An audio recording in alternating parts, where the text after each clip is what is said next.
Praise the Lord. दोस्तों, हम आपका स्वागत करते हैं आज रात की प्रार्थना में। और आज मैं आपसे बात करना चाहता हूं कि बहुत सारे पति पत्नी हैं, हस्बैंड वाइफ हैं, जो एक दूसरे से बहुत लड़ाई झगड़ा करते हैं और अलग होना चाहते हैं, बल्कि अभी भी वो एक दूसरे से दूर दूर रहते हैं। कारण बहुत सारे हो सकते हैं।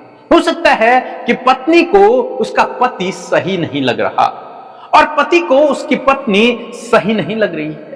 हो सकता है उन्हें एक दूसरे के अंदर बहुत सारी कमियां नजर आ रही हों, इसलिए वे डिसीजन ले रहे हैं या फिर सोच रहे हैं कि हम अलग अलग हो जाएंगे, हम एक साथ नहीं रहेंगे, हम दूर दूर हो जाएंगे, हम अपने लिए और लाइफ पार्टनर ढूंढ लेंगे।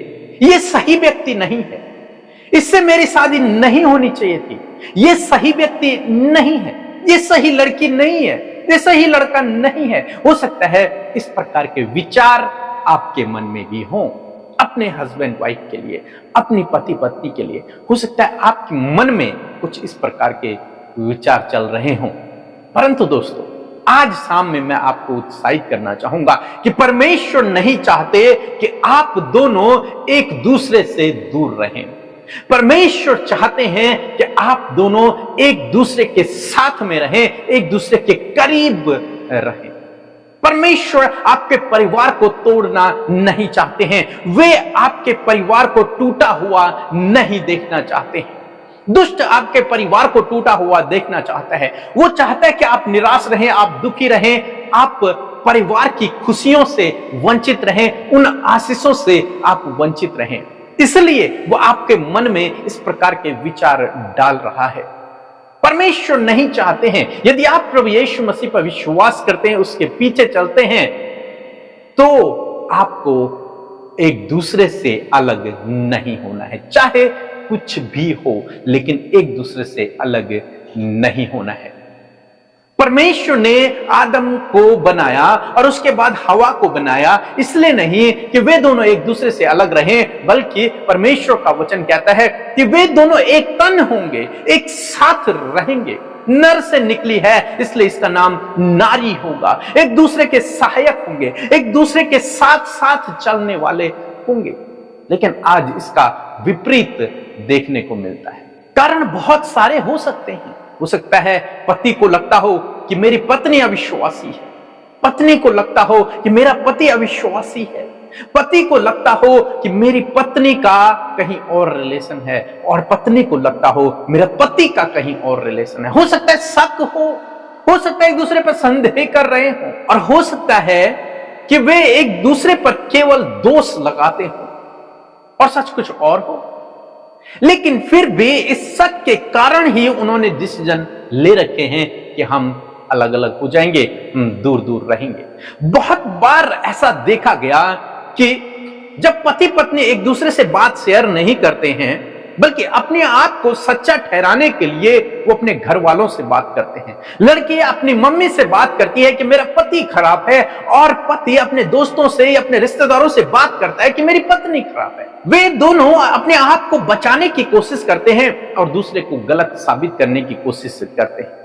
इस कारण से आज बहुत सारे परिवार टूट रहे हैं, वे एक दूसरे से अलग अलग हो रहे हैं, क्योंकि हर कोई उन्हें यही राय दे रहा है कि हाँ, वास्तव में तेरा पति गलत है, वास्तव में तेरी पत्नी गलत है, तुझे उससे दूर हो जाना चाहिए, तुझे कोई और जीवन साथी मिल जाएगा।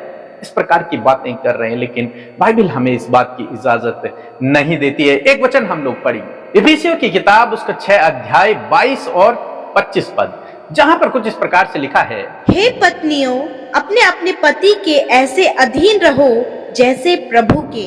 हे पतियों, अपनी अपनी पत्नी से प्रेम रखो, जैसा मसीह ने भी कलीसिया से प्रेम करके अपने आप को उसके लिए दे दिया। आमीन। दोस्तों, यहां पर परमेश्वर का वचन स्पष्ट एक मसीह पति पत्नी के लिए राय देता है, उन्हें आज्ञा देता है, उन्हें सलाह देता है। क्या कहता है? पत्नियों से, हे पत्नियों, अपने अपने पति का आदर करो, अपने पति का आदर करो। पति को पत्नी से कुछ नहीं चाहिए, उसे केवल आदर चाहिए। और पति के लिए परमेश्वर का वचन कहता है कि अपने पत्नी से प्रेम रख, उसे केवल प्रेम चाहिए और कुछ नहीं। तो यदि आप मसीह हैं तो आपको अपने पति से दूर नहीं होना है, अपनी पत्नी से दूर नहीं होना है, बल्कि पत्नी को अपने पति का आदर करना है और पति को अपनी पत्नी से प्रेम करना है। तब आप साथ साथ इस लाइफ में आगे बढ़ पाओगे और तब ही परमेश्वर आपको आशीष देगा। क्योंकि जब परमेश्वर ने आदम और हवा को बनाया तो उन्हें सबसे पहले परमेश्वर ने आशीष दी। आप आशीष के हकदार हो जाते हैं जब आप पति पत्नी साथ में रहते हैं, साथ में जीवन यापन करते हैं, तब प्रभु आपको आशीषित करेगा। इसलिए अपने मन से, अपने दिमाग से इस विचार को हटा ले कि हम दूर दूर हो जाएंगे। नहीं, एक दूसरे को क्षमा करो। परमेश्वर का वचन कहता है कि एक दूसरे को क्षमा करो। लेकिन आज देखा जाता है कि हमारी बहुत सी बहनें ऐसी हैं, शादी के बाद वो अपने पति के अंदर कमियों को ढूंढती हैं और तब उन्हें अपना पति खराब लगने लग जाता है और दूसरे जो बाहर के लोग हैं वो अच्छे लगते हैं क्योंकि उनके अंदर उन्हें कमियां नजर नहीं आती। ऐसे बहुत सारे भाई हैं जो शादी के बाद, कुछ समय बाद, वो अपनी पत्नी के अंदर कमियों को ढूंढने लगते हैं, जो कमियां उन्हें दूसरों में नजर नहीं आती। इसलिए उन्हें दूसरे अच्छे लगते हैं और अपनी पत्नी खराब लगती है क्योंकि उसमें वो कमियां ढूंढने लगते हैं। बहुत सारे भाई बहन ऐसे हैं जिन्होंने रोज प्रार्थनाएं की एक अच्छे जीवन साथी के लिए, परमेश्वर की ओर से दिए गए जीवन साथी के लिए उन्होंने रोज रोज सुबह शाम प्रार्थनाएं की, उपवास किए, और जब प्रभु ने उन्हें वो जीवन साथी दे दिया तो उन्होंने उसे अब ठुकरा दिया है। उसे वो संभाल नहीं पा रहे हैं, उस पर वो दोष लगा रहे हैं, उसके अंदर वो कमियां ढूंढ रहे हैं। हो सकता है आपका पति गलत हो लेकिन आप तो सही हैं। आपके विश्वास के द्वारा उसका जीवन बदलना चाहिए।